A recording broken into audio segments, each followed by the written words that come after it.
Hey, Ray Cat King here. I just wanted to introduce you to sort of my body of published novels. I haven't ordered physical copies of every single book just yet, but I have most of them here in front of me right now. So, kind of start with the Glass Stars trilogy.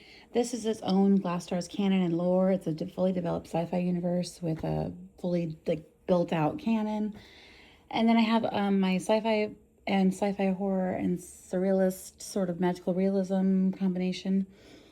Both the Glass Stars trilogy and universe, as well as all of the standalones, are all written from the perspective of somebody who suffers from psychotic illness, schizophrenia, for example, since that's my story. And so I hadn't seen any fiction out there that was written by somebody who had schizophrenia. And I've seen a lot of autobiographical stuff, but I hadn't seen a lot of fiction. And I'm a huge sci-fi fan. I grew up with sci-fi. I'm also a writer. Come from a family of writers too, and I just wanted to have something that I could point to. That if anybody was like, "Hey, what if something like crazy was happening to somebody who had schizophrenia? How would that person perceive it all?" So this One Moonset is about what if the asteroid that's coming our way hits the moon and not Earth instead, and what would happen. And it's told from the perspective of several different people, many years after the event. And it's kind of the idea of how we rewrite history, and history is sort of written in accordance with who survives or who wins, in the end. So it's sort of epistolary. And it's short. These are novellas. They're kind of short reads. I didn't want you to suffer like I do with attention deficits, trying to get through a whole 800-page novel. I've never been successful at really writing full-length novels. I'm pretty much a poet and a short fiction writer who somehow managed to eke out and scrape out a whole trilogy of novellas. But the only actual full-length novel that I have is right here. Let me get it.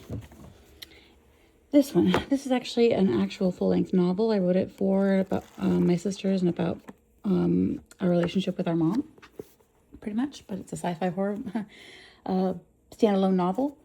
And some people are asking me, is it tied to the Glass Stars universe? No, it's not directly tied. It's set set in modern day, USA. And Glass Stars is set in 2152, or at least, yeah, it starts in 2152 and it kind of goes on in time from there. And then Ripple's about a woman with schizophrenia who tries to come to this renowned but kind of rare and mysterious mystery spot out in the California desert called Isaacs. So yeah, lots to choose from. Hope you'll check out the what I've got to offer. And I don't want to give too much away about this stuff. Kind of just check them out, read the backs, as one does, and see which one's for you. They're all kind of based and rooted on actual scientific concepts, and then I just let my imagination kind of run wild with it.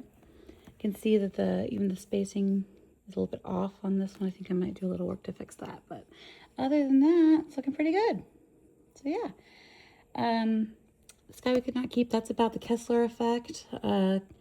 This is about synthetic mirror bacteria kind of taken over and replacing us, and we wouldn't even know. And that's actually a real theory. That's a real fear that the scientific community has actually published a lot of articles about in the recent years. And yeah, and then that one's about the hum and the sound, the mysterious sound that hits this town.